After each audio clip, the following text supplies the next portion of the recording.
C'est vrai, ça? Que la cuvée 2025 du repêchage de la LNH est faible en Titi? En fait, mais selon à qui vous demandez ça, vous risquez d'obtenir des réponses fort différentes. Certains vous diront que oui, c'est très faible cette année, puis d'autres vont vous dire qu'il y a beaucoup de joueurs intéressants, mais que ça s'essouffle assez vite en effet. Puis il y en a même d'autres qui vont vous dire qu'ils en ont rien à foutre parce qu'ils écoutent pas ça, eux autres, le hockey. Pour ma part, je fais partie des optimistes en vue de cette cuvée-là, pour une fois, puis je vous explique pourquoi aujourd'hui. Je vais d'abord passer rapidement sur ma plus récente liste que j'ai sortie il y a quelques jours de ça, puis ça va me permettre de mettre la table pour décortiquer si cette année-là est vraiment bonne ou non. Je vais essayer que ça soit pas trop du réchauffé comme épisode, compte tenu que j'en ai déjà parlé dans les épisodes précédents, mais je pense avoir des nouvelles choses à dire sur plusieurs de ces joueurs-là, quelques comparaisons de joueurs également que je vais sortir, puis surtout, je pense que de vous parler de mon classement, ça va être une belle mise en bouche pour analyser la profondeur de ce repêchage-là. Puis si t'es pas encore tout à fait familier avec cette cuvée-là, c'est une belle occasion de faire du rattrapage. Cachez les enfants, c'est l'heure du podcast Briser la glace.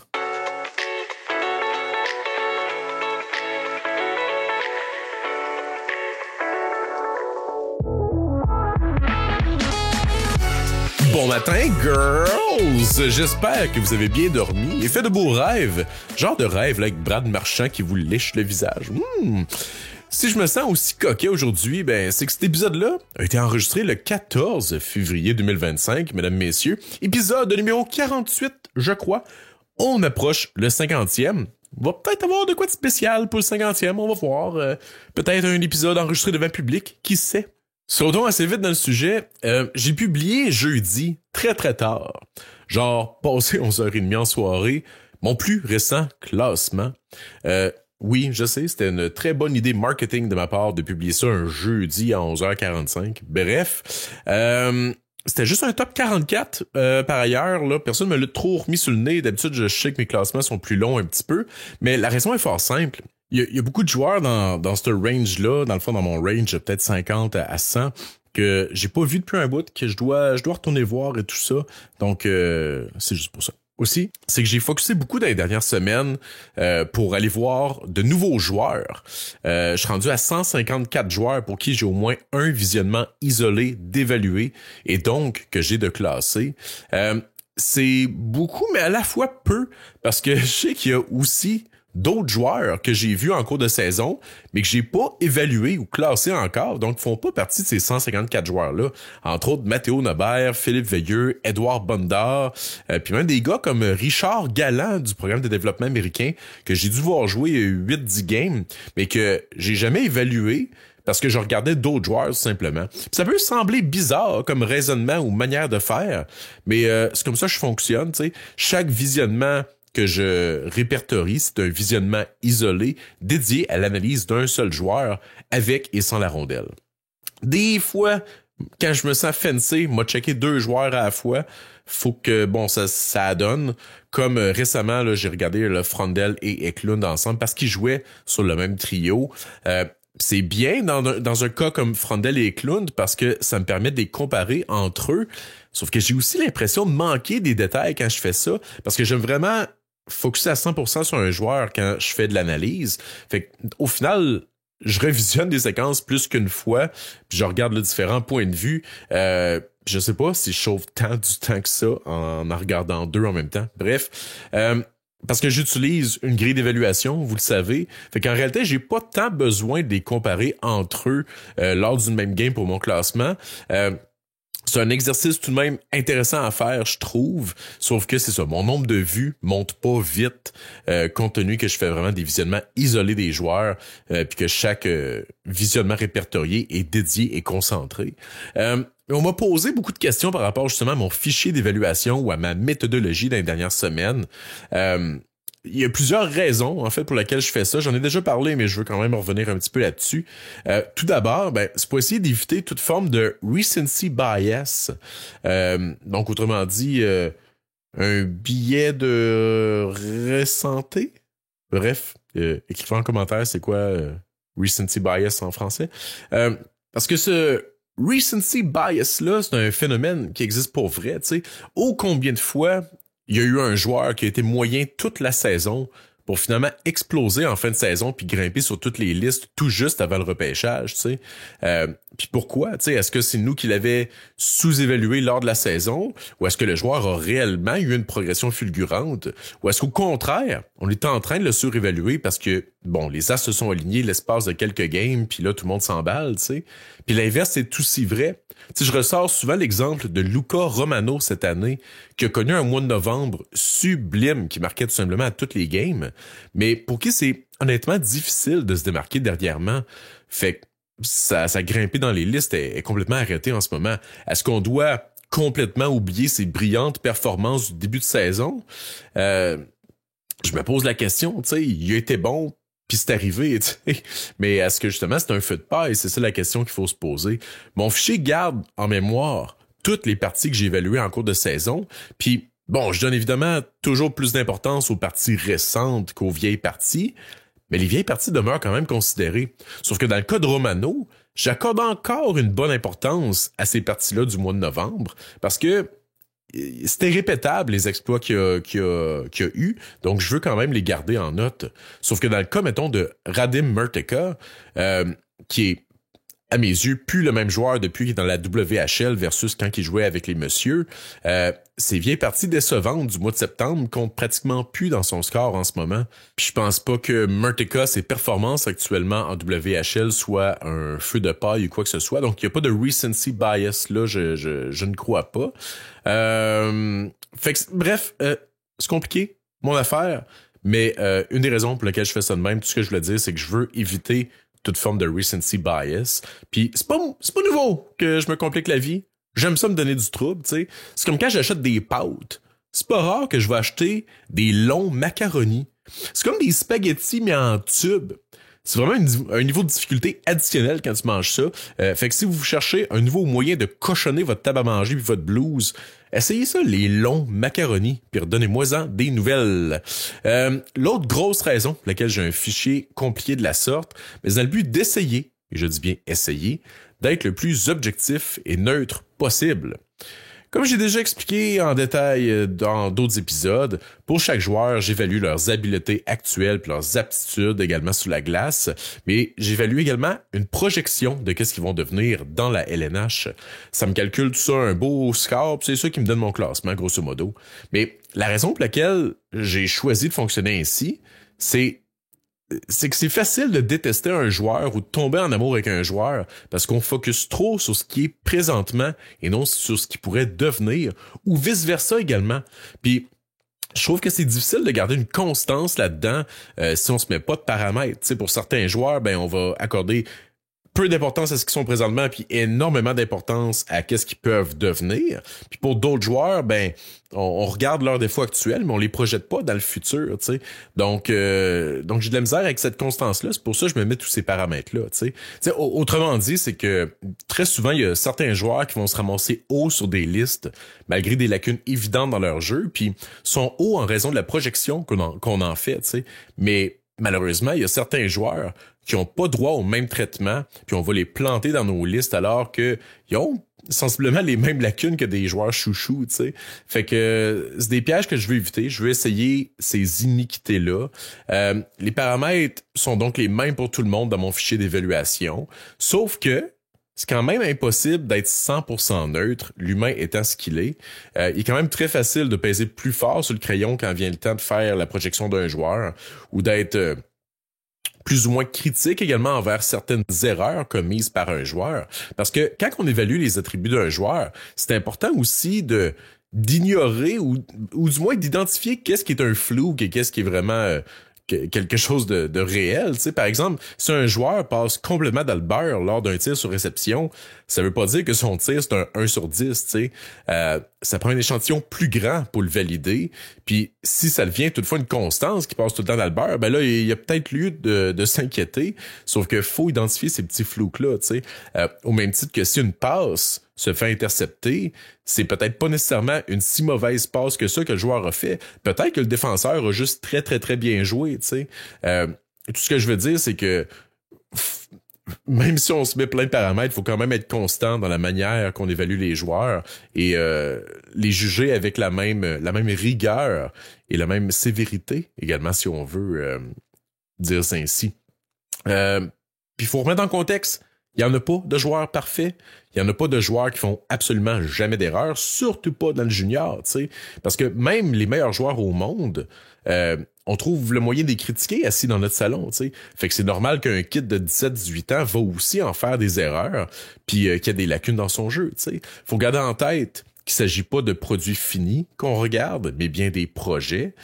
Puis évaluer le talent actuel, c'est définitivement important. En fait, c'est la base de tout. Mais au final, ce qui compte, c'est qu'est-ce que le joueur va devenir dans la LNH s'il atteint la LNH. Je pense qu'on accorde souvent beaucoup trop d'importance au présent parce que exemple, c'est normal qu'un défenseur de 17 ans soit pas 100% étanche. Il serait injuste de le pénaliser sans regarder ce que le joueur pourrait devenir avec un peu de temps dans mijoteuse. T'sais. L'exercice, c'est surtout de voir si le joueur a les capacités mécaniques et cérébrales pour continuer d'évoluer puis de s'améliorer, ou s'il y a au contraire des limitations qui pourraient empêcher son développement. Je trouve aussi qu'on analyse beaucoup trop en regardant seulement les stats. Personnellement, je regarde peu les stats. Oui, au final, c'est la chose la plus importante. Ça peut quand même nous donner un indice et comparer les joueurs entre les années, sauf qu'il y a tellement de contextes qui rentrent en ligne de compte. Il y a des joueurs pour qui c'est un peu injuste de les juger seulement basés sur les stats parce qu'ils évoluent dans une équipe plus faible ou au contraire dans un rôle tertiaire dans une bonne équipe. Ça aussi, c'est une réalité, tu sais. En fait, si on est pour comparer les stats, je crois qu'on doit regarder les stats sur 60 minutes à 5 contre 5, mais c'est pas de l'information facile à obtenir, malheureusement. Puis c'est ça, puis c'est pas 100% des points même qui sont transposables au prochain niveau. Je pense qu'il faut vraiment les regarder et les analyser, ces points-là, et pas juste regarder la feuille de pointage. Tu sais, parce que combien d'espoirs qu'il y a eu qui ont dominé le junior, mais qui ont jamais pu percer la LNH, et même qui ont eu de la misère dans la Ligue américaine, tu sais. Fait qu'il faut faire attention avec les stats, puis vraiment baser nos évaluations sur ce qui va fonctionner dans la LNH, mais oui, ce que le joueur est en ce moment, mais également ce qu'il va devenir. Fait qu'en utilisant mon gabarit, je mets toutes les chances de mon côté, même si c'est pas 100% fiable, pour seulement analyser les joueurs de manière équitable. Tu sais, je peux aussi jouer avec les paramètres de mon fichier pour donner plus ou moins d'importance à certains attributs aussi, pour qu'ils soient modulables dans le temps selon si l'importance que j'accorde à certains critères d'évaluation change. Parce qu'il est là le danger de fonctionner comme que je fonctionne aussi. On a beau avoir les meilleures analyses au monde puis le fichier le plus complet possible. Si le calcul de score n'utilise pas des pondérations qui font du sens ou que c'est calculé tout croche, le travail n'est pas plus fiable, tu sais. Mon système est rempli de pondérations pour donner plus ou moins d'importance à certains attributs, comme par exemple, je récompense énormément le patin, le sens du jeu, l'implication du joueur, beaucoup plus que le jeu défensif, tu sais. Je peux jouer avec ces proportions-là, mais ça affecte à chaque fois mon classement, à chaque fois que je joue avec ces paramètres-là, tu sais. Mais c'est ça, si c'est pas les bons paramètres, mettons que je donne un exemple absurde, mais j'accorde zéro importance au patin, puis j'accorde 100% de l'importance au jeu défensif, ma liste va varier. Sauf que ma liste, elle risque d'être de la chenoute, tu sais. Même chose avec l'importance que j'accorde également au plafond puis au plancher. Ça aussi, c'est deux paramètres là, avec lesquels je peux jouer, avec lesquels j'ai joué déjà en cours de saison. Tu sais. Tout ce que je veux dire, c'est que on a beau faire ça simple ou faire ça compliqué, il n'y en a pas de formule magique. Puis si vous utilisez 100% votre gut feeling, ben, au final, c'est tout aussi valable que de tracker des parties manuellement comme que je le fais puis de se rendre fou. Rappelons qu'on fait ça par plaisir, par passion, puis que c'est pas grave de se tromper, puis que, anyway, il y a personne qui va arriver au même résultat, puis il y a personne qui va avoir eu raison au final, mais qu'on regarde ça dans 10 ans. En ce sens, j'ai publié tard, jeudi soir, mon plus récent classement qui, ma parole, diffère considérablement des autres listes. En fait, je pense que toutes les listes sont très différentes cette année, du moins en ce moment, ce qui donne place à de très belles discussions. D'ailleurs, ouvrir la parenthèse, mon classement et les commentaires que j'apporte sur ces joueurs-là sont basés sur mes opinions personnelles résultant de mes propres observations. C'est possible que vous ayez des observations différentes, vous aussi, selon les parties que vous avez vues, ou qu'on interprète la projection d'un joueur de manière complètement différente. Puis ça, ben, c'est bien correct. Je le répète toujours, il y a personne qui détient la vérité absolue. L'opinion de tous et chacun est tout aussi valable. Puis ça vaut pas la peine de s'envoyer chier si nos observations sont différentes, tu sais. Il y a des joueurs que j'aime personnellement beaucoup plus ou encore beaucoup moins que d'autres observateurs, analystes ou services de scouting. Ça se peut donc que je sois complètement dans le champ dans certains cas, ou ça se peut que j'ai même raison au final, mais ça se peut aussi que la vérité se trouve quelque part entre les deux. Puis c'est important, je pense, d'avoir accès à différents points de vue puis à différentes conclusions sur nos observations de joueurs. Puis c'est un peu le but de l'exercice, je pense, en fait, d'avoir différents services. Parce que si tout le monde disait ou pensait la même chose, ça donnerait du contenu beige et sans saveur. Fait que gardons juste de l'ouverture sur les opinions différentes, c'est tout ce que je dis. Fin de la parenthèse. Je fais le tour de ma liste vite fait, en essayant de pas trop être répétitif par rapport aux autres épisodes, mais je pense que c'est important de faire cet exercice-là pour expliquer mes différents choix et mes raisonnements dans ces listes-là, mais aussi pour permettre à ceux qui viennent de se joindre à nous de se familiariser avec ce draft-là. Encore une fois, ma liste est divisée en tiers. Les tiers ont pour moi plus d'importance que le rang en tant que tel, au sens où l'écart est parfois très mince entre deux joueurs du même tiers, ou encore deux joueurs qui sont côte à côte sont tous les deux excellents, mais présentent juste deux profils tellement différents et difficilement comparables. C'est, on dit rendu là, un ou l'autre, c'est tout aussi valable. Puis je réitère, ce n'est pas un mock draft. Il y a des joueurs que j'ai classés plus loin ou plus haut, que je suis conscient qu'ils ne sortiront jamais à ce rang-là. C'est ça, je m'attends vraiment pas à ce que l'ordre de repêchage ressemble à la liste que j'ai sortie. Donc mon premier tiers comprend encore les même 4 joueurs, mais ça a bougé un petit peu.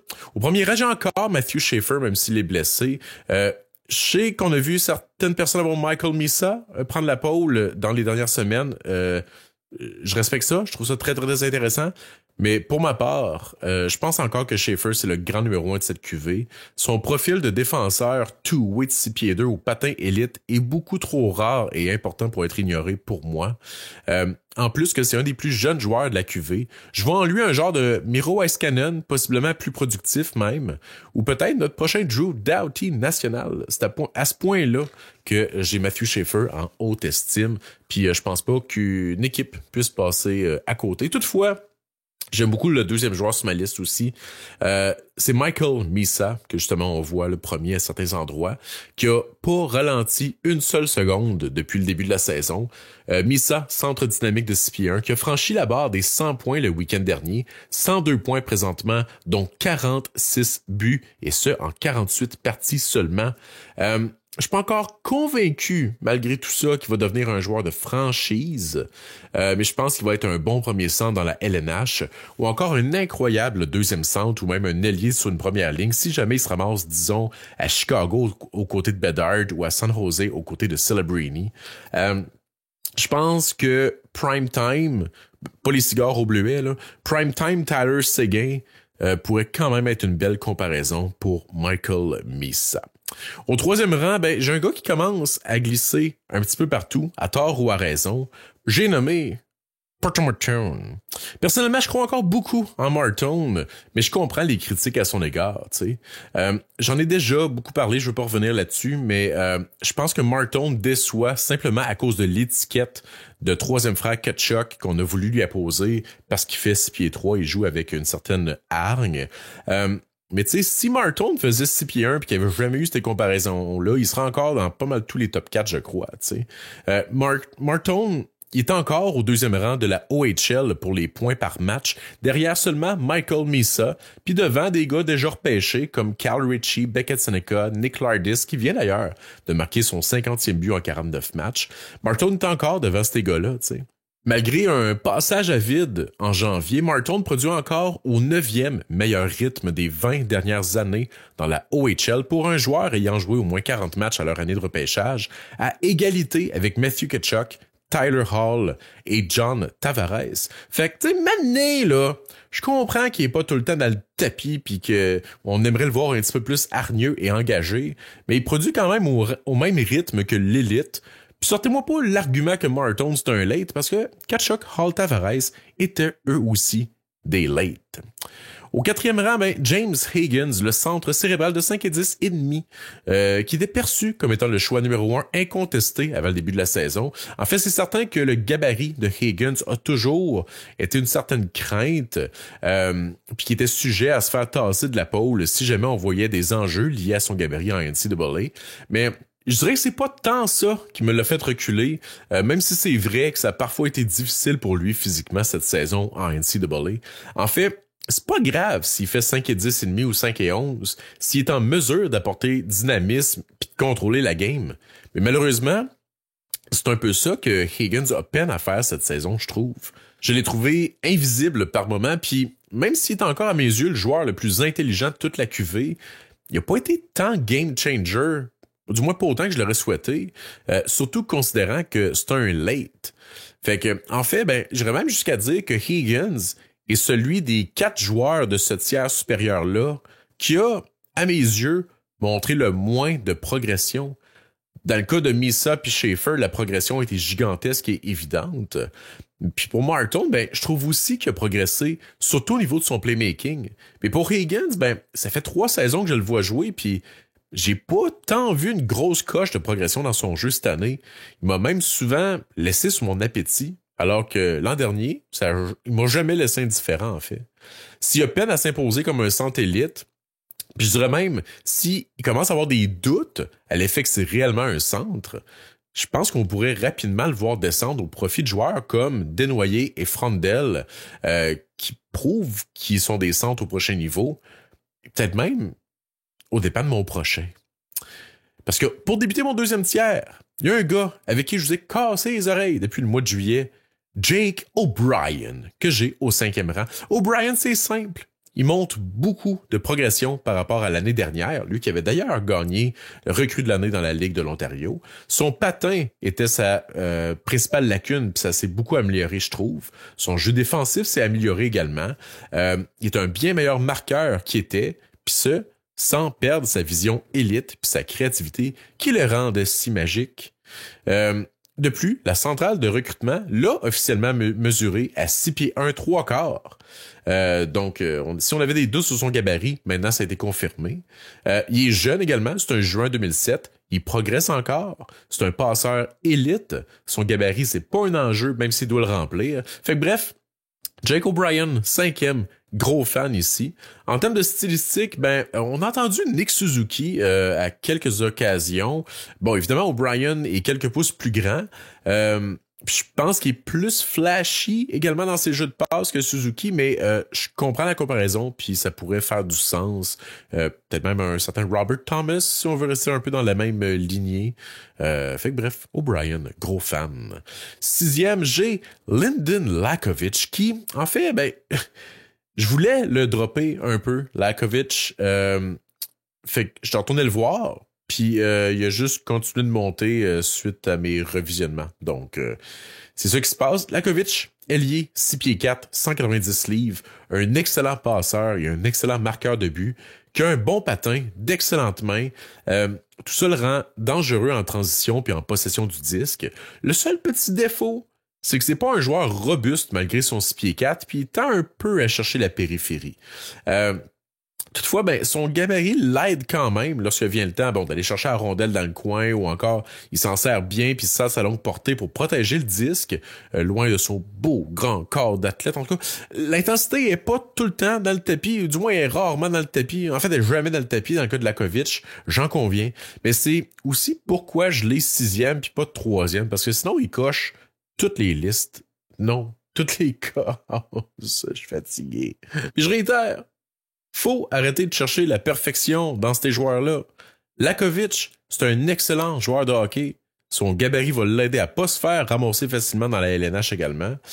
Fait que même si c'est pas le plus robuste, son gabarit va l'aider pareil, qu'on le veuille ou non, tu sais. Puis, honnêtement, je vois rien qui l'empêcherait de devenir un bon marqueur sur un top 6 au prochain niveau. Comme je disais, il y a le patin, il y a les mains, il y a la vision, il y a le lancer. Qu'est-ce qu'on veut de plus rendu là, tu sais? En termes de plafond ultime, je parle bien plafond ultime, Rick Nash serait peut-être une bonne comparaison, du moins en termes de stylistique.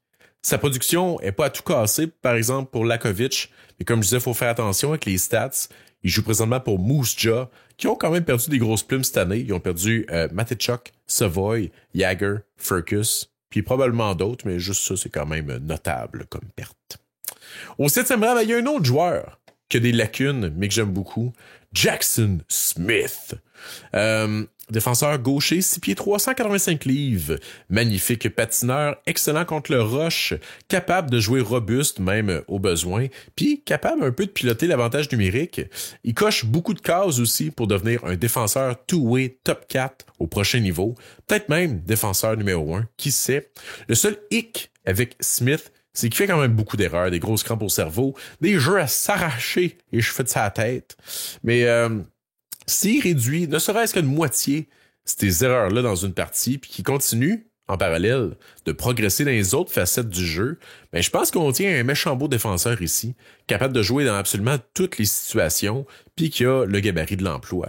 Il pilotera probablement pas une première vague d'avantages numériques dans la LNH, mais deuxième, c'est une possibilité. C'est un bon passeur, il a une belle créativité, un beau lancer, mais c'est ça, des fois j'aimerais voir un petit peu plus de dynamisme sur le power play. Mais bref, c'est le genre de défenseur qui va pouvoir manger d'énormes minutes, puis qui a le patin pour keep up avec pas mal tous les attaquants pro, à part les McDavid de ce monde, mais bref. Puis aussi, c'est pas un late. Fait que Jackson Smith, gros fan.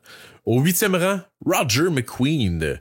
J'ai longtemps conservé McQueen au 5e rang cette année, parce que je trouvais ça injuste de le descendre même s'il jouait pas, tu sais, parce que McQueen, bon, pour remettre en contexte, centre, 6 pieds 5, main magique, mais il a pas joué depuis genre octobre. Là. Fait que, pourquoi le descendre de jeu de 3 rangs alors que je le faisais pas il y a quelques mois, puis là je le fais? Ben, il y a 3 raisons.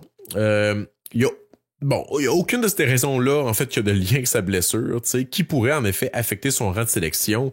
Mais là, c'est pas ça l'exercice ici, c'est vraiment une projection que je fais et non déterminer son rang de sélection, là.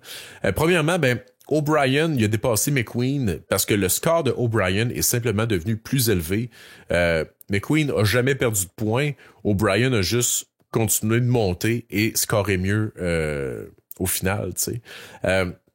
Ça, c'est un concept que je vais essayer d'intégrer dans mes prochaines listes. Parce que des fois, il y a un gars qui drop de quelques rangs, pas parce qu'il a régressé ou que mon évaluation de lui a changé, mais juste parce qu'il y a d'autres joueurs autour de lui qui se sont un petit peu plus démarqués. T'sais.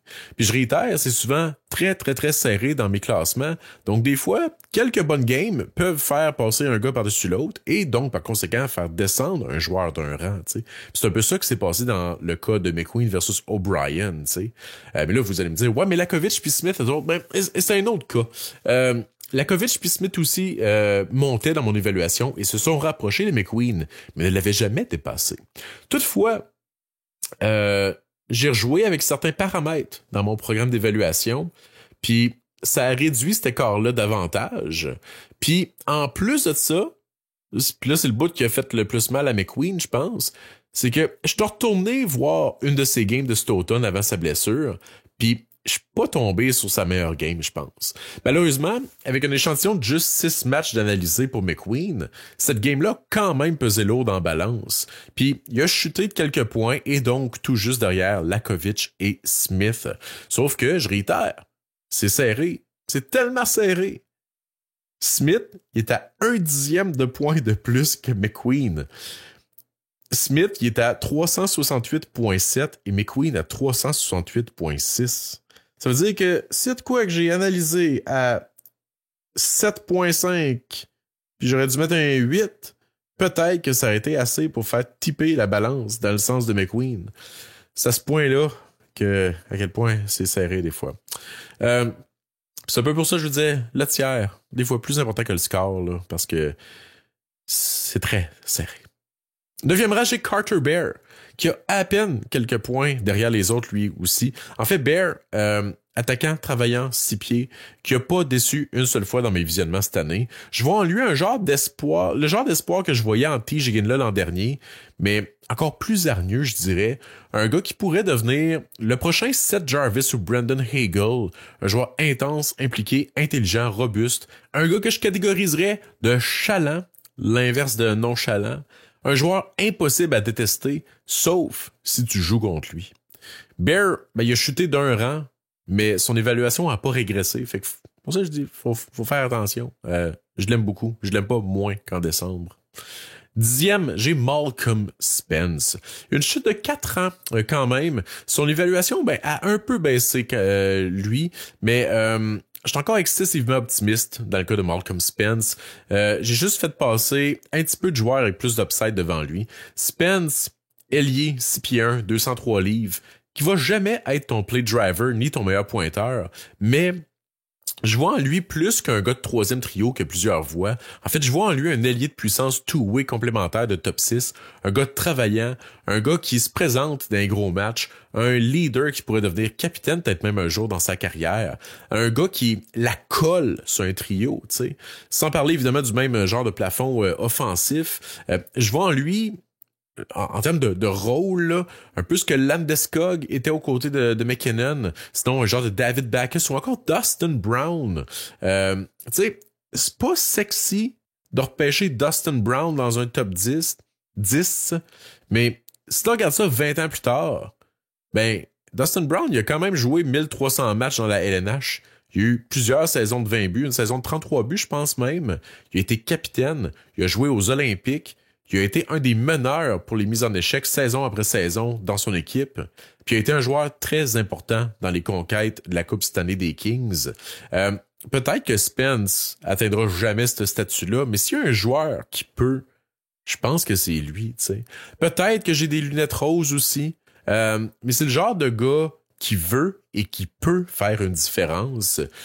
Puis c'est un bon fabricant de jeu en espace restreint également. Puis il y a le tir, je pense, pour battre les gardiens dans l'enclave également. Fait que Malcolm Spence, moi, encore un gros believer. Au 11e rang, et pour conclure ce deuxième tiers, j'ai Caleb Desnoyers, notre centre québécois de 6 pieds 2, centre très complet, sans vraiment de défaut, un gars intelligent, travaillant, qui rend les autres autour de lui meilleurs, puis je le vois sortir 4 ou 5e lors du repêchage. La raison pour laquelle je l'ai un petit peu plus bas, c'est un petit peu le manque de rythme dans son jeu parfois, puis peut-être un petit peu son patin. Mais Caleb, ça va être un joueur de la LNH. Il a un plancher de 3e centre. Je pense qu'il pourrait devenir même un premier centre two-way élite. Même si, bon, il risque de jamais devenir un gars de 90 points ou plus. Mais ouais, Caleb Desnoyers, je sais que je l'ai plus bas, mais je l'apprécie beaucoup. Puis, tu sais, je pense que c'est une question de peut-être de quelques games, quelques visionnements avant qu'il ne dépasse tout ce beau monde-là et qu'il se ramasse là, peut-être 5 ou 6e dans ma liste. Ensuite, place au 3e tiers. En fait, mon 2e tiers risque d'éventuellement rétrécir. Là. Je pense que, bon, d'ici la fin de la saison, je vais peut-être avoir 3 ou 4 joueurs dans mon 2e tiers. Peut-être même que mon premier tiers va réduire, puis que je vais comme merger le haut du 2e tiers avec le bas de mon premier tiers, puis que le bas de mon 2e tiers va joindre le 3e tiers. Je sais pas si vous me suivez. Bref, dans le 3e tiers, j'ai 4 excellents joueurs, mais qui manquaient pour moi juste un petit quelque chose afin de grimper dans mon 2e tiers, mais qui sont encore un petit peu trop bons pour tomber dans le 4e tiers. Bref, je suis confus. Au 12e rang, j'ai un de mes coups de cœur de cette saison que j'aimerais voir grimper un petit peu plus là, dans les listes. Donnez-y une chance, là, guys. Braden Coots. Centre, 5 et 11 écart, extrêmement dynamique. En fait, si vous aimez Carter Bear, je pense que vous allez aimer Braden Coots. Coots, il est moins fort, moins robuste que Bear, un petit peu plus petit également. Mais il a le même genre d'intensité, d'implication puis de désir de gagner des rondelles. T'sais. C'est un joueur qui est intelligent, un pickpocket dans les 3 zones. Puis à mon avis, un des très bons passeurs de cette QV. Puis son tir est pas piqué des verres non plus. Outre le gabarit, je vois aucun défaut majeur à ce joueur-là personnellement. Puis son intensité et son désir de gagner vient compenser son gabarit amplement à mes yeux. Réalistiquement, je pense que Coots, c'est un gars de milieu d'alignement, un gars d'énergie. Mais je serais vraiment pas surpris qu'il dépasse tous les pronostics puis qu'il devienne un genre de Braden Point. Évidemment, c'est une longue shot ici. Au 13e rang, j'ai Victor Eklund qui a théoriquement perdu 3 rangs. Mais je pense pas avoir baissé mon évaluation de lui. C'est juste que Smith, Caleb puis Coots, ils ont passé devant. Eklund, ben, c'est un peu comme son frère. Très dynamique, rapide, agile. Mais ce que j'aime de Victor, c'est qu'il joue avec beaucoup de hargne puis il aime prendre le centre. Il adore jouer sur le bumper, en fait. Il fait juste 5 et 11, mais je pense pas que ça va être un enjeu pour lui. Un peu comme Coots. Compte tenu justement que cette hargne-là. Mais c'est certain que ça impacte quand même un petit peu leur projection par rapport à, disons, des gars de 6 pieds 2, 6 pieds 3, et donc, par conséquent, leur classement. Mais honnêtement, j'ai Eklund 13e, mais lui aussi, c'est un joueur que je voulais dans mon top 10. C'est juste qu'il n'y a plus de place. Il y avait déjà 10 joueurs dans mon top 10, tu sais. Au 14e rang, un qui a monté d'un rang dans ma liste, qui est pas beaucoup, compte tenu qu'on le voit maintenant dans plusieurs top 5, Anton Frondel. Frondel, ben, c'est un des joueurs que j'ai le plus vu jouer cette année, parce que puis j'ai encore peine à embarquer dans le train, mais je continue de le regarder, puis à le regarder, j'essaie de pogner l'affaire, et je le comprends pas encore. En fait, Frondel va être un joueur de la LNH. Ça, c'est la certitude que j'ai. Je vois aucun risque avec ce joueur-là. Il y a le gabarit, l'intelligence, il y a suffisamment un bon patin et un bon lancer, il y a la force physique, mais je vois pas vraiment ce qui le rend spécial. Pour moi, il projette beaucoup plus comme un gars de milieu d'alignement plutôt que d'être le prochain Barkov, là, tu sais. J'aimerais le voir plus créatif, plus dynamique, plus intense. Je trouve qu'il est souvent invisible, qui est pas le créateur ou le play driver sur sa ligne, qui se laisse porter même dans un sens.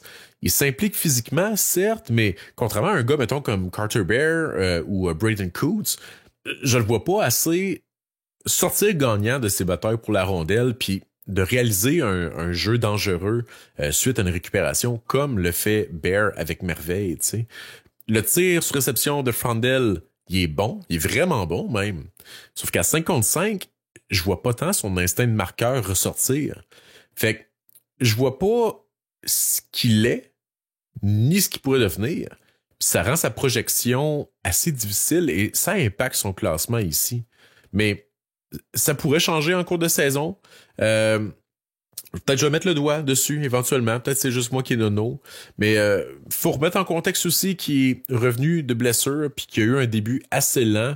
Sauf qu'il est en marche, là, on va se le dire encore aujourd'hui. Je pense qu'il a marqué 3 points là, dans la Allsvenskan. Mais comme je disais, j'ai peine à voir sa progression par rapport à l'an dernier, sauf peut-être dans les dernières semaines. Fait que c'est ça. Pour l'instant, comme tout bon joueur de bowling, j'ai mes réserves.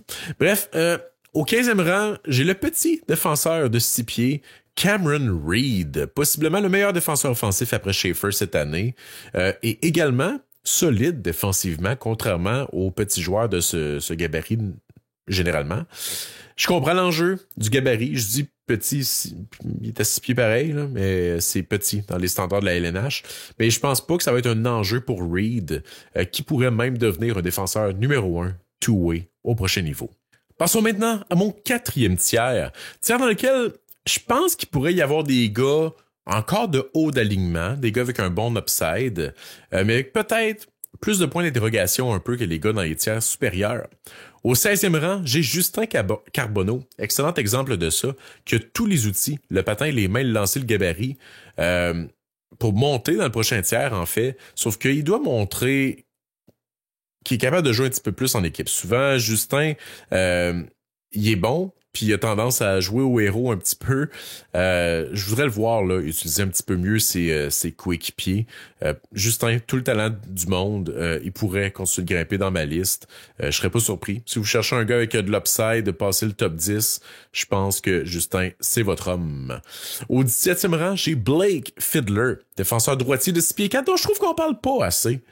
Tous les yeux sont rivés sur Murtica pour les gros droitiers, mais Fiddler, c'est un méchant beau projet lui aussi. T'sais. Non seulement je trouve Fiddler présentement meilleur défensivement puis plus robuste que Murtica, je pense même aussi que c'est un meilleur patineur puis qu'il pourrait avoir un plus beau potentiel offensif. Puis c'est pourquoi je l'ai 17e. 18e, j'ai Logan Hensler, un autre défenseur droitier, 6 pieds 2 celui-là, qui pourrait être sur la pente remontante. Rappelons que Hensler avait connu un début de saison très difficile, lui qui semblait avoir peine à s'adapter à la vitesse de la NCAA. Mais je trouve que récemment, il a simplifié son jeu beaucoup, puis bon, je trouve il limite les erreurs comme ça, fait qu'il y a moins de drapeaux rouges, mais aussi c'est que je le trouve assez plate, puis je trouve même que le plafond est assez limité maintenant dans son cas. Mais à 6 pieds 2, avec une certaine robustesse, un excellent patin, je vois encore Hensler devenir un bon défenseur de deuxième paire. Au 19e rangé, Ben Kindle, ailier de 5 et 10, rapide, mais surtout très intelligent et, à mon avis, un des meilleurs passeurs de toute la QV. Un joueur qui cache bien ses intentions aussi, qu'on a peine à lire, même s'il s'appelle Kindle. Je disais en décembre de le surveiller. J'avais mis une petite loupe à côté de son nom dans mon classement. Mais maintenant, il est rendu qu'une flamme à côté de son nom. Lui, qui est en feu, tout simplement, dans la WHL et qui grimpe tranquillement dans toutes les listes, malgré son gabarit de 5 et 10, on le rappelle.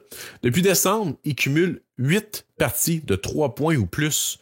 8 parties de 3 points ou plus. C'est 4 matchs de 3 points, 3 matchs de 4 points, puis un match de 5 points, qui est pas acquis dans une DGD de 9-1, non. 5 points dans une victoire de 6-4, c'est pas rien.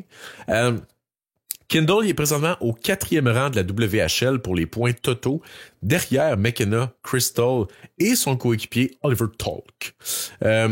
Kindle est également au 4e rang pour les points par match dans la WHL, derrière Crystal McKenna et Berkeley Catton, presque à égalité avec Carter Bear, en fait tout juste devant Carter Bear et devant les Braden Yeager, Riley Height et compagnie. Donc bref, Ben Kindle.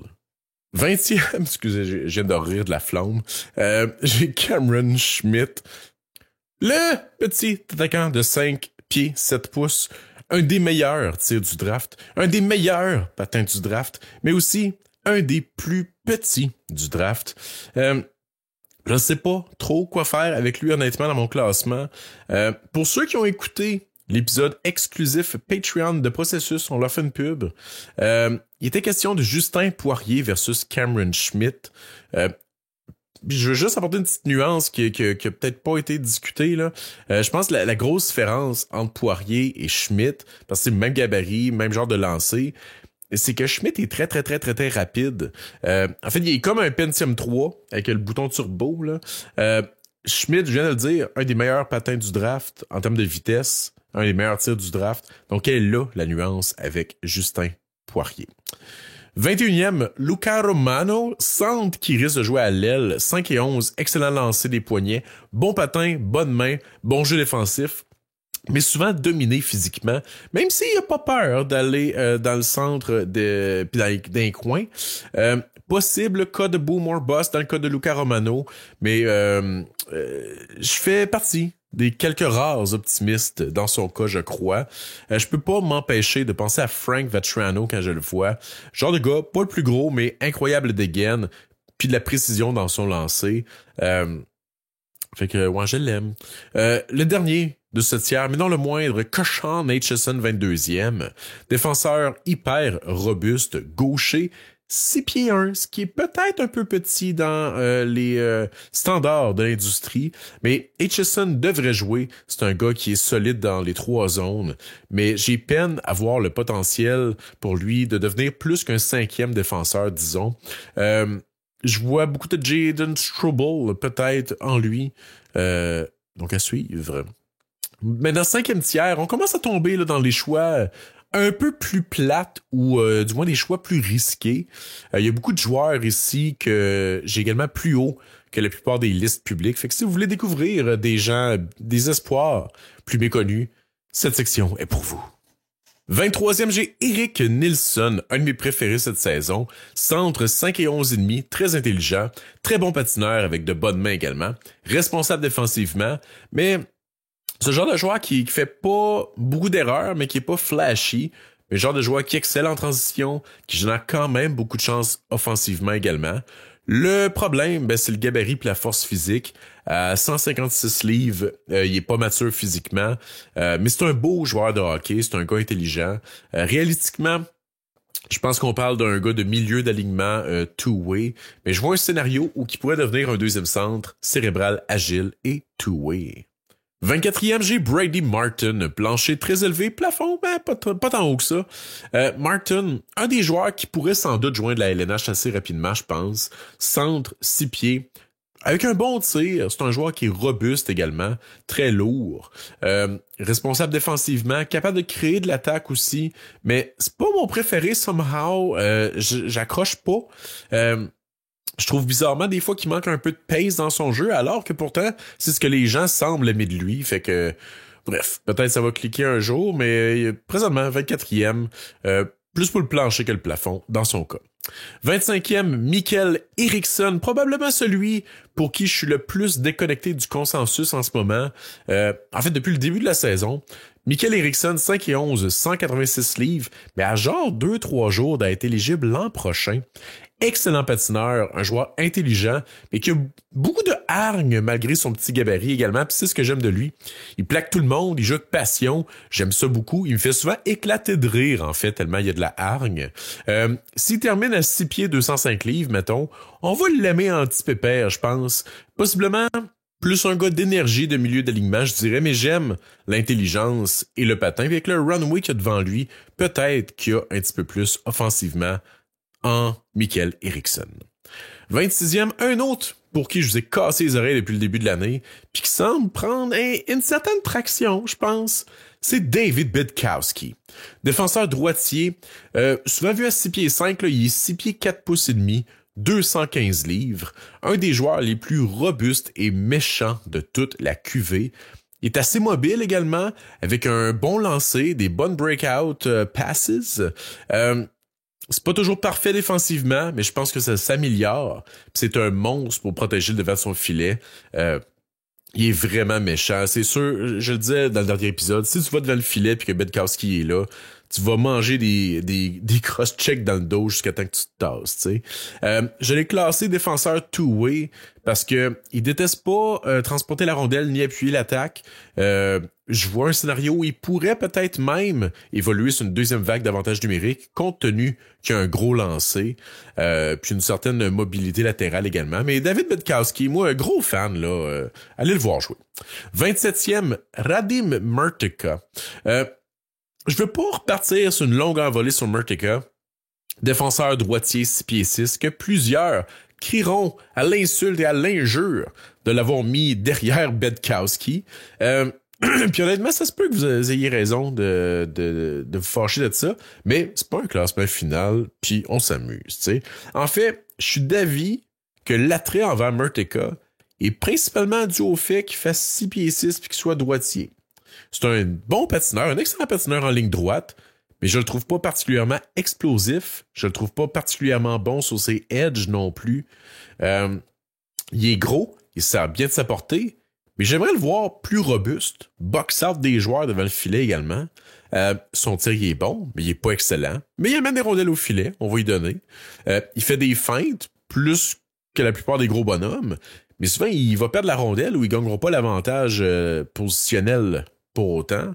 Puis surtout, ben, ça c'est mon gros problème avec Mrtka. Je trouve qu'il panique souvent avec la rondelle lorsqu'il est pressé ou quand il s'attendait pas à la recevoir. Puis ça, c'est le drapeau rouge principal que j'ai autour de Mrtka. Tu sais, quand il va avoir la rondelle, soit sur le power play ou qu'il va la monter en breakout, Mrtka, il s'en sort très bien. Tu sais, il est très bon. Sauf que quand vient le temps d'improviser sous pression, c'est quand même assez tough, tu sais. Parfois, quand la rondelle arrive, à lui, il a l'air aussi confus qu'un discours de Stéphane Ouellet, là. Ça vous donne une idée, là. Il a pas toujours l'air conscient de ce qui se passe autour de lui. Un peu comme Kat Levac au show de Justin Timberlake. En tout cas, si tu veux un défenseur offensif dans ce range-là, je pense qu'il y a des meilleures options que Mrtka. Genre un gars comme Brustovic. Mais si tu veux un gars purement défensif, là, un stay-at-home format géant, ben je pense que des gars comme Jacob Rombach sont supérieurs. Puis si tu veux un droitier, même Peyton Kettles. Fait que tu sais, Mrtka tombe comme entre les deux. Fait que c'est pour ça que je sais pas quoi en penser. Bedkowski, également coche sensiblement les mêmes cases que Murteka. Mais il y a un pouce et demi plus petit. Est-ce que c'est pour ça qu'on parle pas de Bedkowski? Il ne fait que 6 pieds 4 et demi, tu sais. Mais Bedkowski, je trouve, est beaucoup plus robuste que Murteka. Puis je pense même qu'il y a un meilleur tir puis des meilleures passes en breakout aussi, tu sais. Murteka est peut-être un meilleur patineur. Mais bref. Murteka, ben, probablement la projection la plus safe de tous ces défenseurs-là. Tu sais, il va jouer dans la LNH, puis je suis convaincu même qu'il va sortir dans le top 10 lors du repêchage. Sauf que, c'est ça, j'ai encore peine à projeter qu'est-ce qui va être au prochain niveau, tu sais. Je le vois plus comme un 5-6e défenseur, sauf que en même temps, tu te dis, un gros bonhomme de même, droitier, avec une belle mobilité, il risque d'avoir sa chance sur une première paire. Donc, est-ce que ça vaut une sélection top 10? Ben, la question se pose, tu sais. Je pense poser la question s'ils répondent aussi. En tout cas, bref, présentement, je l'ai 27e. Il risque de monter. Puis il a monté, je l'avais 32e en décembre, donc c'est pas si pire. Mais je suis pas le plus vendu, Murteka.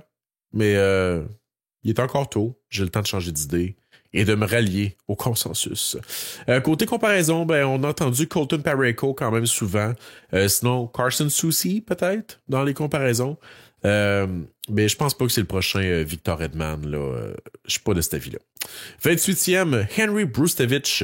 Petite chute de 5 rangs pour le défenseur droitier de 6 pieds 2 que j'aime pourtant beaucoup. En fait, je pense que je suis tombé sur 2-3 parties exécrables back-to-back. Puis ça y a fait mal dans mon classement. Parce que le Brustevich que j'ai vu dans ces 2-3 parties-là, c'était pas le même que je voyais depuis le début de la saison. Il jouait pas autant physique, il était au mieux une passoire défensivement, puis se portait à l'attaque non-stop, mais sans aucun résultat. Fait que à suivre, là, mais je pense qu'il pourrait remonter à nouveau là, si je le vois un petit peu plus groundé dans mes prochains visionnements. 29e, j'ai Bill Zonon des Huskies de Rouyn-Noranda. Ce qui pourrait paraître bas pour Zonon, considérant que plusieurs l'ont maintenant dans leur top 20. Mais bon, c'est quand même un bon 14 rangs que j'ai donné à Zonon, là. Fait que c'est pas que je l'aime pas. Je l'aime de plus en plus, en fait. Le problème, un peu comme Murteka, puis Frondel, c'est que j'ai de la misère à mettre le doigt sur qu'est-ce que Bill Zonon est exactement. Ou du moins, qu'est-ce qu'il va devenir. C'est plus ça. Je l'ai classé d'attaquant de puissance dans mon attaquant de puissance cérébrale en fait dans mon classement. Puis je suis pas à l'aise avec ça. Puis j'étais pas à l'aise, je savais pas quoi mettre. Puis en effet, il y a quelqu'un qui m'a dit "Ah, c'est bizarre." Fait que j'avais raison de pas être à l'aise. C'est que initialement, je te classais comme fabricant de jeux rapide dans mon fichier. Mais j'étais pas plus convaincu que c'est un fabricant de jeux rapide. Je trouve pas que c'est l'ADN de son jeu non plus. Il bouge bien, mais c'est ça, pour moi, la rapidité, c'est pas nécessairement la clé dans son jeu. Fait que de là, je l'ai mis plus cérébral, sauf là, ça donnait playmaker cérébral. Selon plus, je pense pas que c'est tant ça. Quand je parle de playmaker cérébral, là, je vois plus un gars justement comme James Higgins, peut-être. Fait que de là m'est venue l'idée de peut-être le classer d'attaquant de puissance cérébrale. J'ai essayé de quoi? Je suis pas sûr. Mais bref, à suivre pour Bill. Mais dites-moi en commentaire comment vous l'auriez décrit si vous avez été moi. Parce que je sais pas. Donc, aidez-moi à l'identifier. 30e, Václav Nestrachil. Ailier, 6 pieds 5. J'en ai parlé en mars lors du dernier épisode. Je vous recasserai pas les oreilles avec ça. Je vous invite à aller écouter le dernier épisode si c'est pas déjà fait. Puis réécoutez-le même si c'est déjà fait. Là, Nestrachil, il est le fun. Mais il y a une chose que j'avais pas dit. C'est que, oui, il est parent avec Andrei Nestrachil, l'ancien NHLer. Puis là, vous dites, ben, c'est qui par rapport à lui? Je veux dire, Andrei, il a pas genre 33 ans. En effet, puis non, c'est pas son père. Andrei Nestrachil, c'est un des plus vieux frères à Václav Nestrachil. En fait, sont 4 frères, comme le film. Mais il y en a un qui a 35, 33, 28, puis t'as le petit bébé Václav, bébé de 6 pieds 5 à 17 ans. Ça arrive. Fait que c'est ça. Boris, ben, c'est le plus vieux, à 35 ans. Il a le double de l'âge de Václav. 31e, j'ai Milton Gastrin, centre défensif de 6 pieds. Choix plate, mais efficace. 32e, un qui a chuté un petit peu. Aochi Wang, le phénomène de 6 pieds 5 et demi. Lui aussi, je vais pas retourner en détail. J'en ai parlé déjà pas mal dans les derniers épisodes. Une chute de 10 rangs par rapport à décembre. En fait, ses débuts en OHL ont quand même été difficiles. Sauf que je viens d'écouter une partie très récente, puis pour vrai, je pense qu'il commence à prendre ses aises et je ne serais pas surpris de le voir remonter dans les classements. Parce que pour vrai, ce qu'on lui reproche beaucoup, c'est ses passes et son jeu défensif. Ses passes sont encore tout croche, mais il n'y a pas tant fait d'erreurs défensivement dans la dernière game que j'ai vue, fait que c'est quand même excessivement encourageant. Il y a même eu du temps de jeu sur le piqué, ce que j'étais surpris de voir. Bref. Pour le dernier tiers, c'est principalement des joueurs, du moins des nouveaux gars, je vais dire, que je dois voir davantage, là, que j'ai juste vu peut-être 3 ou 4 fois, ou encore des gars qui en ont pas assez montré dans les derniers mois pour que je les conserve dans le tiers précédent. Le premier, au 33e rang, Jack Murtagh du NTDP, et donc, vous aurez remarqué que j'ai aucun joueur du NTDP dans ma première ronde. Qui l'eût cru? Murtagh a une certaine hargne, mais c'est inconstant.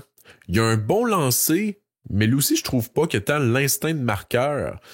Puis je l'ai trouvé désengagé dans mes derniers visionnements, puis ça m'a dégueulé. Donc, c'est pourquoi il a droppé. Ensuite, 34e, Carter Amico, défenseur droitier format géant, qui a pas joué lui aussi depuis genre octobre ou novembre, puis que je pense que les gens tendent à l'oublier. Pour citer Snake dans le plus récent épisode de Processus, bonnet blanc, bonnet bleu, bonnet blanc, bleu, bonnet bleuet, blanc, bleu, bonnet. En tout cas, il a dit ça. Je sais pas ce que ça voulait dire, mais il a dit ça. Les 3 prochains joueurs, je vais passer vite, parce que les 3, j'en ai parlé au dernier épisode. 35e, Alexander Jarovski. Si vous le connaissez pas, je vous invite à vous renseigner sur lui. 36e, Ivan Ryabkin. Et 37e, un nom que vous avez probablement pas vu, Ashton Schultz. Non, c'est pas vrai. Schultz, j'en ai pas parlé dans le dernier épisode régulier. Je pense que c'était dans les bonus Patreon. Donc, patreon.com/briser la glace. D'ailleurs, je m'adresse ici aux membres Patreon. Si vous voulez là, que je parle de d'autres choses que de hockey, des contenus bonus, là, laissez-moi savoir. Genre, s'il y a des fans de board games qui voudraient des épisodes bonus où j'explique les règles d'un jeu, laissez-moi savoir. J'appellerai ce segment « J'ai mes règles ». On brainstorm. Par ailleurs, j'ai pas de manière fancy de le plugger cette semaine, mais je vous invite à vous abonner à Elite Prospects Premium, qui ont la gentillesse de nous offrir 30% de rabais sur tout abonnement annuel avec le code promo BLG30. Elite Prospects Premium, c'est ça à coche pour tout geek de statistiques ou de repêchage. Ça vous donne entre autres accès à la liste consolidée du repêchage, mais également aux filtres avancés, les game logs, etc., etc. Donc, Elite Prospects Premium BLG30. Puis si jamais tu as une entreprise ou t'as un ami qui a une entreprise puis que vous aimeriez devenir commanditaire du podcast Briser la glace, laissez-moi savoir. Présentement, j'en ai pas officiellement. Fait qu'avec le repêchage en plus qui s'en vient, l'intérêt des partisans augmente et donc les vues aussi n'iront qu'en augmentant d'ici la fin de la saison avant de repiquer du nez à l'automne. Mais bon, je suis ouvert à toute proposition. 38e, possiblement la plus grosse surprise du lot, du moins le nom que les gens ont dû dire le plus « What the fuck ?» en voyant ma liste. Luke Vuzwick. Défenseur droitier, 6 pieds 4. Je l'ai juste vu 3 fois, en toute transparence, mais les 3 fois, j'étais arrivé au même constat. C'est probablement le meilleur défenseur défensif du repêchage. Donc, droitier de 6 pieds 4, très solide défensivement. J'aime ça. Sinon, 39e, j'ai Ben Keevan. Ça a été difficile dernièrement pour Keevan, du moins dans les games que j'ai checkés. J'apprécie encore sa vitesse, son implication sur 200 pieds et son tir, mais j'ai peur que ce soit un autre Oliver Moore. Donc, à suivre. 40e, j'ai Carson Cameron, défenseur droitier de 6 pieds 1, que honnêtement, ça, j'ai pogné un 2 minutes. Je pensais qu'il était dans pas mal toutes les top 64, Carson Cameron. Je savais que je le mets un petit peu plus que la moyenne, mais selon sa fiche sur Elite Prospects, il n'y a pas grand monde qui l'ont classé officiellement. Fait Fait que bref, je comprends pas trop pourquoi, mais en même temps, je peux comprendre. Tu sais, Cameron, je l'aime parce qu'il est intense, très impliqué défensivement, gros compete malgré qu'il ne fasse que 6 pieds 1. Bon patineur également avec un certain certain flair offensif, mais que je trouve qu'il exploite peut-être pas assez, mais ça peut être dû au fait qu'il joue avec une pas très bonne équipe.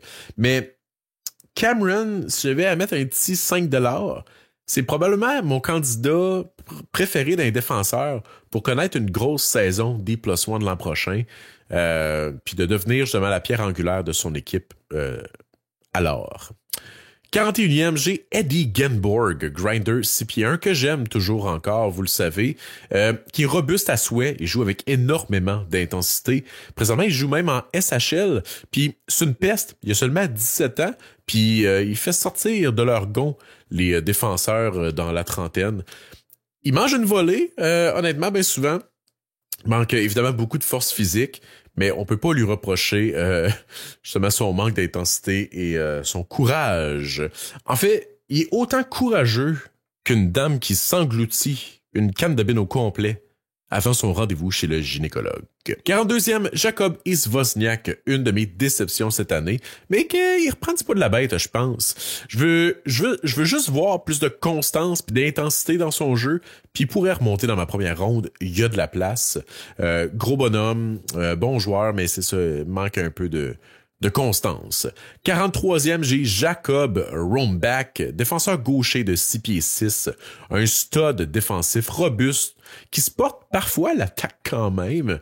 Lui aussi, un des choix les plus safe du draft, à mon avis. Puis pour finir, au 44e rang, j'ai... attention à vos oreilles... Arvid Drott. J'apprécie encore l'implication défensive de Drott, mais il en monte pas assez offensivement à mon goût, du moins pas récemment. Donc, une chute de 7 rangs pour lui ici. C'est un profil two-way. Puis un profil two-way, c'est malheureusement pas toujours suffisant pour être repêché en première ronde. Donc, avis aux mères là, qui nous écoutent, là, laissez pas votre petit gars devenir un two-way forward. Bon, fallait bien que je cite Éric Lapointe à un moment donné aujourd'hui. Fait que vous aurez remarqué plusieurs noms de taille qui ont été exclus de mes 6 premiers tiers, ou du moins de mon top 44, notamment William Moore, Nathan Bame, Jack Nesbitt, Colin Potter, Cole Reshney, Adam Benak, Sacha Boumedienne, etc. Pour ne nommer que ceux-là. Bon, en fait, c'est pas mal eux autres qui vont suivre la suite de mon classement. Là. C'est pas mal eux autres qui sont après ça. Sauf que je les ai pas inclus dans ces tiers-là. Parce qu'il y a tout de quoi que j'aime pas dans leur jeu puis qui est quand même assez majeur pour moi, tu sais. Bon, pour certains comme Potter puis Benak, je les adore, mais c'est le gabarit qui me fait peur, évidemment. Mais pour d'autres, c'est l'intensité puis la constance. Puis il y en a là-dedans pour qui je pense que ça serait une erreur de les repêcher en première ronde. Une erreur qu'on pourrait regretter aussi vite que d'avoir répondu « OK » à un ami qui nous demande de sentir ses doigts à la sortie du bar La Broussaille. Donc, avec tout ce beau détour-là, je pense qu'on est enfin outillé pour répondre à la fameuse question. La QV 2025 du repêchage de la LNH est-elle une année faible? Bon, question que l'épisode prenne pas fin tout de suite. Je vais y aller d'une réponse poche. Ça dépend. En fait, ça dépend. Qu'est-ce qu'on entend par faiblesse? Est-ce qu'on parle que c'est faible dans le haut du repêchage? Est-ce qu'on parle que c'est faible dans la première ronde en général? Ou est-ce qu'on parle plutôt de la profondeur là, des rondes 2, 3 et suivantes? En fait, c'est 3 choses séparées qu'on se doit d'analyser. Personnellement, j'aime encore beaucoup mon top 4 dans ce draft-là. Je comprends les critiques envers Martin puis Higgins, mais il reste encore beaucoup de hockey, puis ils peuvent bounce back, je crois. Je pense que Misa, Higgins, puis Martin sont 3 candidats pour devenir des joueurs élites dans la LNH. Des gros potentiels de 90 points, je pense. Si jamais ça se produit, puis en plus Schaefer devient un des 5 meilleurs défenseurs de la Ligue, comme je le projette, ça va être une excellente cuvée. Mais ça fait quand même beaucoup de si. Certains ont dénoyé Frondel également dans leur top 5, mais overall, je pense qu'est-ce qu'on entend, c'est qu'il y a 3-4 bons joueurs, puis après ça, une grosse drop. Mais ça, je suis pas tout à fait d'accord. En fait, je suis pas d'accord du tout. Personnellement, j'adore les joueurs dans mon top 15. Je dirais même que j'ai 13 joueurs que je voulais faire fitter dans mon top 10, puis il a fallu que je fasse des sacrifices. Puis, dans mon range 16 à 20 environ, là, il y a quand même des joueurs comme Fiddler, Hensler, Carbono, Hutchison, Kindle, tous des joueurs que j'aille pas non plus. Il y a même Radim Murtica, même si je l'ai plus loin, qui devrait être dans un top 20 assurément, tu sais. Puis je regarde ce top 20-là, je le compare avec mon top 20 l'an dernier, puis je pense que je préfère la profondeur du top 20 de cette année par rapport à l'année dernière, puis même par rapport à celle de 2023, tu sais. L'an dernier, je préférais, bon, évidemment, largement Celebrini puis Demidov dans le haut du classement par rapport à cette année, on s'entend. Mais par la suite, il y avait des gars comme Lindstrom, Levchunov, Yakemchuk, Silayev, Elenius, que j'appréciais, mais avec qui j'étais pas en amour. Puis des gars comme Zane Parek, puis Cole Eisenman, puis même Trevor Connolly, que j'ai classé là, mais que j'aimais pas vraiment. Ben Connolly, en fait, je l'ai juste même pas classé, tu sais. En 2023, j'aimais 8 ou 9 joueurs, puis après, ça tombait vite pour moi dans les choix mais. Tu sais, les Danielson, Dvorsky, Wood, Barlow, Jagger, Hanzek, pas des gars que je trouvais sexy, mais pas du tout. Pas un fan de Sandin Pelika non plus. Mais cette année, j'aime pas mal tout le monde. Il y a juste Frondel, peut-être dans mon top 15, qui ne m'excite pas. Mais le vent pourrait changer dans son cas, du moins de la manière dont il joue depuis quelques semaines. Puis je suis loin de détester Frondel, là. Puis il y a peut-être McQueen qui me ferait peut-être douter à cause de sa blessure. Mais à part de ça, ben en fait, le CH là, repêcherait n'importe quel de ces joueurs-là là, dans mon top 15. Du moins sans tirer le bras, là, évidemment. S'il repêche Cool du troisième, on en reparlera. Là, mais tu sais, toute logique respectée, je serais heureux avec tous les joueurs que j'ai présentement dans mon top 15. Évidemment, je sauterais pas de jouer comme pour Demidov. Demidov serait probablement premier sur ma liste là, cette année, mais je dirais pas « Ah, ok », comme si jamais il avait repêché Lindstrom ou Elenius l'an dernier. Tu sais. Je pense que je serais heureux avec tous les choix que j'ai dans mon top 15, que ce soit des O'Brien, Baird, Desnoyers, Lakovic, Smith. Je les aime tous, tu sais. Même Frondel, je serais heureux, tu sais. Je pense que c'est moi le problème dans le cas de mon évaluation de Frondel, que je ne vois pas les choses que je devrais peut-être voir. Toutefois, passer le top 20 ou top 25 peut-être, je pense que c'est vrai qu'il y a une baisse cette année. Puis une baisse significative. En fait, encore là, ça dépend de qu'est-ce qu'on cherche. Je pense qu'il y a une baisse significative au niveau de l'upside offensif disponible, à moins d'aller piger dans les petits joueurs comme les Potter, Benak, Rechny et compagnie. Mais je pense que il y a quand même des beaux joueurs au plafond limité, mais au plancher élevé. Des gros bonhommes également. Tu sais, il y a des joueurs comme les Keyshawn Hutchison, Brady Martin, Carter Amico, Milton Gastrin, Jacob Rumbach, Peyton Kettles, Henry Brustevich, Václav Nestrasil, même Luke Vluswick que j'ai parlé tantôt, puis d'autres noms également que j'ai pas parlé aujourd'hui, Matthew Gard, Shane Vinsagi, Daniel Skvortsov, Jack Nesbitt, Jimmy Lombardi, Ethan Zata, Jake Crawford, Parker Snellgrove, tous des gars que je pense qui vont pouvoir jouer dans la LNH, même si ça va être fort probablement plus dans un rôle de profondeur, tu sais. Je pense aussi que la plupart de ces noms-là sont pour l'instant méconnus de la plupart des gens. Ça, j'y reviens. Toutefois, je comprends que l'an dernier aussi, passé le top 20, il y avait quand même une chute. On tombait rapidement d'un gars dans ce moule-là. Les Igor Chernyshov, Jet Tuchenko, Cole Baudouin, Adam Kleber, Ben Danford, Sam O'Reilly, A.J. Emray, Sourin, Mietinen, Spellacy, etc., etc. Sauf que je pense que ces gars-là sont quand même meilleurs que les gars de profondeur qu'on a en 2025. Puis la grosse différence également entre 2024 et 2025, c'est au niveau des gars au plafond élevé, passer justement à la première ronde. En 2024, c'était vraiment plus solide, je pense, que cette année. Tu sais, des gars comme Stiga, Hudson, Ryder Ritchie, Luke Misa, Henry Muse, Justin Poirier, Aaron Kiviario, etc. Cette année, il faut quand même gratter beaucoup pour aller trouver des gars avec un semblant d'upside offensif. C'est pourquoi qu'un gars comme Alexander Zarovski se retrouve aussi haut sur ma liste. Parce qu'il n'y en a pas d'autres gars qui ont un gros plafond. Brackerly, je vais en reparler. J'ai dit que j'allais en parler. Je vais en reparler un jour. Mais en 2023, passer le 20e rang, Là aussi, on tombait assez rapidement dans Charlie Strammel, Edward Chala, David Edstrom, Casper Altunen, Anton Wahlberg, Andrew Gibson, Danny Nelson, etc. Des joueurs pas particulièrement sexy, tu sais.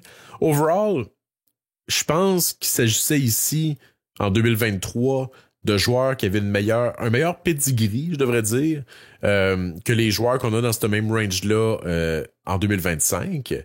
Mais je pense que c'est pas si hors de portée de ça pour 2025 pour rivaliser avec 2023 en termes de profondeur pour ces gros bonhommes-là. Parce que c'est pas parce qu'on connaît pas les joueurs de 2025 qui sont des moins bons espoirs, tu sais.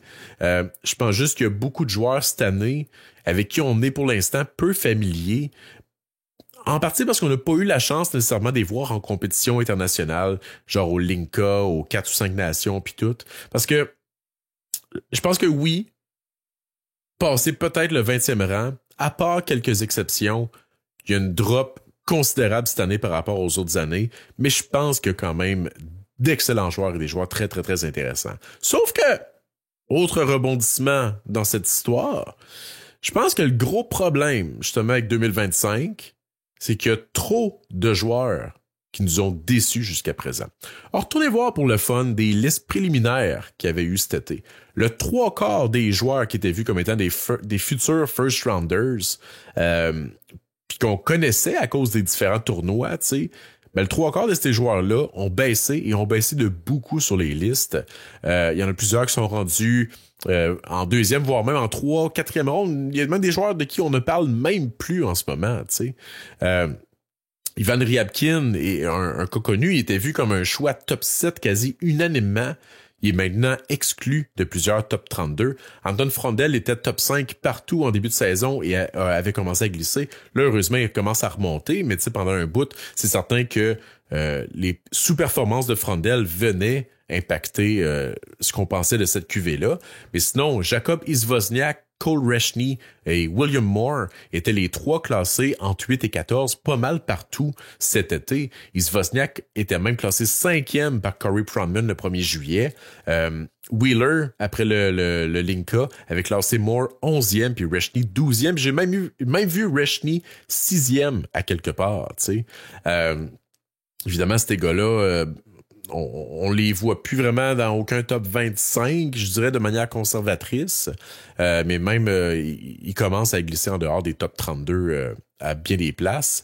Charlie Trethewey, Sacha Boumedienne, Luka Radivojevic étaient beaucoup vus comme étant les meilleurs défenseurs après Logan Hensler, du moins c'est ce qu'on disait avant le Linka et la brillante performance de Matthew Schaefer. Hensler, c'en est un autre qu'on voyait top 10, mais là, il glisse en dehors de pas mal toutes les top 15, que s'il jouait comme un gars top 7, top 8, peut-être qu'on verrait cette cuvée-là différemment. Sinon, des gars comme Adam Benak, Victor Klingsel, Philippe Ekberg, Artem Vilchinski étaient tous vus comme des Européens de premier plan. Même Max Vestergaard, après le Linka, était dans plusieurs top 32. Mais à part Benak, est-ce que vous m'avez entendu parler de ces gars-là souvent à date de cette saison? Tu sais? Je suis même pas sûr qu'ils sont dans mon top 100. Tu sais? Fait que bref, ce sont des gars comme Conrad Fondrick, LG Mooney et même Cole McKinney du NTDP étaient tous vus eux aussi comme des choix de premier tour. Mais on voit à quel point c'est catastrophique pour le programme du développement américain cette année. Donc ça aussi, ça vient jouer dans la balance. C'est rare que le programme est aussi faible. Puis sinon, des gars comme Émile Guité puis Alex Wang également, qui étaient vus comme des choix de première ronde pratiquement partout en début d'année. Là, on les voit en deuxième, mais voire même troisième ronde. Donc, tu sais, je comprends, à chaque année, les listes bougent énormément. C'est pas ça, tu sais, je le nie pas. À chaque année, c'est la même chose et ça va continuer d'arriver. C'est juste normal. Mais j'ai comme le feeling que cette année, c'est pire que pire. C'est pire que les autres années. Puis, je suis retourné voir des listes préliminaires du repêchage de l'an dernier pour voir si c'était la même affaire qui était arrivée. Puis, à part Kivi Ariou, qui a d'ailleurs été blessé quasiment toute l'année, Christoforo et Zetterberg, il y a beaucoup des joueurs qu'on voyait classés en première ronde à l'été qui sont sortis en première ronde, un an plus tard, tu sais, que ce soit les Celebrini, Demidov, Lev Shunov, Bouillum, Katten, Elenius, Dickinson, Yerichek, Brantsig, Nugard, Chernyshov, Parekh, Eisenman, Hemming, Yakimchuk, c'était tous des gars classés en première ronde, c'est tous des gars qui sont sortis où c'est qu'ils devaient sortir, tu sais. Puis ceux qui ont glissé, Henry Muse, Cole Hudson, Richie, Howe, Massey, ça n'a pas été des chutes catastrophiques non plus. Mais si vous regardez la première ronde, c'était ces gars-là qu'on voyait là, tu sais.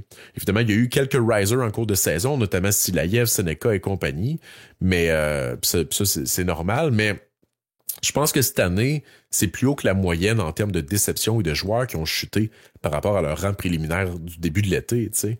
Rajouter, mettons juste Ryabkin dans les discussions pour le top 10 encore cette année. Rajouter un gars comme William Moore et ou Jacob Izvosniak autour du 15e rang, comme c'était supposé aussi. Puis même des gars comme Guité puis Trethaway dans les rangs 15 à 25. Juste ces 5 joueurs-là qui reviennent dans les discussions en première ronde, puis je pense qu'on a un portrait complètement différent. Je suis convaincu qu'on parlerait de cette année-là comme une bonne année et non comme une mauvaise année si une couple de ces gars-là avait pas autant déçu, autrement dit. Ceci étant dit, c'est pas parce que ces gars-là sont présentement classés plus loin à cause qu'ils ont déçu qu'ils peuvent pas rebondir d'ici la fin de l'année. Ça veut pas dire qu'ils rebondiront pas l'année prochaine et qu'ils feront jamais le saut dans la LNH, tu sais. Donc, je pense que cette année, c'est une année sleeper. Il y a beaucoup de sleepers qui pourraient rebondir dès l'an prochain. Puis qu'on va regarder ça peut-être je me trompe, peut-être qu'ils rebondiront pas, mais peut-être qu'on va regarder ça dans 10 ans et on fait comme, hey, finalement, c'était pas si pire comme année, puis on a peut-être été rough envers certains gars, tu sais. C'est ça, j'ai l'impression que il y a beaucoup des joueurs qui vont s'installer, en fait, qui s'installent confortablement dans les différents top 25, top 32, qui sont méconnus également du public, j'y reviens, mais je pense qu'on tend aussi à oublier Roger McQueen dans le lot, qui a pratiquement pas joué, mais qui est un espoir de premier plan. Un peu la même chose avec Carter Amico. C'est rare qu'on entend parler de Roger McQueen, là, malgré tout. Je pense aussi que le fait que plusieurs des gros espoirs soient des late, on les a pas vus au Linka, puis ça les fait passer un peu sous le radar, puis on va voir le même phénomène au U18. T'sais, on verra pas les Martone, Spence, Lakovic, Carbonneau, McQueen, on les verra pas au U18, donc c'est sûr que ça vient jouer dans la tête aussi. Puis je pense personnellement que d'ici la fin de l'année, on va se ramasser avec là, en ce moment, on a un top 4, mais je pense qu'on va se ramasser avec un top 5 ou top 6, puis ça va être un top 6 qui va être supérieur à la moyenne des repêchages, puis qui va avoir des beaux débats. Tu sais, je prédis en fait que Desnoyers, Frandel, Eklund vont monter dans toutes les listes. Puis je dirais même que Frandel, Desnoyers vont être dans pas mal tous les top 7. Je prédis même que le premier tiers, en fait, va devenir seulement Schaefer puis Misa. Mais ensuite, on va avoir un bloc de peut-être 5 joueurs, là, justement, avec les Martone, Higgins, Desnoyers, Frandel, peut-être même McQueen, peut-être même O'Brien, Murteka, Eklund, qui sait. Mais je pense que ça va être un gros bloc qui va se dessiner d'ici la fin de l'année. Juste une prédiction comme ça. Puis s'il y a quelques candidats qui peuvent bounce back d'ici là. On parlait tantôt William Moore, mais également Jacob Izvosniak là, qui a déjà repris de la traction. Mais sinon, Ivan Ryabkin, Émile Guité, si ces gars-là peuvent revenir dans les solides discussions pour un choix top 20, ça aussi, je pense que ça va changer l'image de la QV. Même chose avec Logan Hensler. S'il peut redevenir un gars qu'on classe top 12 peut-être, ça aussi, ça va redonner une bonne coche. Puis je pense que les gens vont aussi de plus en plus découvrir des joueurs comme O'Brien, Smith, Coots, Reed et tout ça au fil des semaines à venir. Possiblement également lors du U18, c'est des gars qui devraient jouer au championnat U18. Puis je pense que tout ça va redorer justement le milieu de la première ronde, puis que ça va devenir un petit peu plus sexy aux yeux de plusieurs partisans. Pensez, c'est facile de dire que le draft est pourri après le 5e choix si on n'a pas vu jouer ces joueurs-là. Mais tu sais, c'est un peu comme chialer sur le spectacle de la mi-temps sans connaître Kendrick Lamar puis les messages qui passaient. Bref, bottom line, j'adore le haut du draft. J'adore tout le monde que j'ai classé jusqu'à peu près mon 15e rang. Ensuite, j'ai un bloc de joueurs que j'aime, mais pour qui j'ai des questions, mais que je pense que c'est des legit NHLers aussi.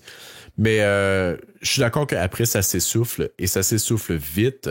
Mais il y a beaucoup de gros bonhommes, beaucoup de gros défenseurs défensifs, beaucoup de joueurs travaillants également, qui vont fort probablement évoluer sur une 4e ligne dans la LNH. Mais surtout, il y a plusieurs candidats bounce-back très intéressants. Chose certaine, il n'y a aucun consensus cette année, du moins pas en date d'aujourd'hui. Puis, il n'y en a même pas pour le choix numéro 1, alors que quelques semaines, ça semblait être canné. Puis si on remonte de quelques mois, c'était également canné avec James Higgins. Fait que ça change, puis ça change vite. Donc, on peut s'attendre à encore beaucoup de changements d'ici la fin de l'année, beaucoup de variations dans les listes, surtout avec les Frandel et Desnoyers qui percent maintenant les top 5. Beaucoup de beaux débats. Gardons juste civilisé. Prenons-nous pas trop au sérieux. Fuck le consensus. Faites vos propres opinions. Faites-vous confiance. Faites confiance à votre gut feeling. Puis, surtout, droppez un petit like sur cet épisode si ça vous a plu. Merci beaucoup d'avoir été là. On se revoit très bientôt pour un autre épisode du podcast Briser la glace. Merci.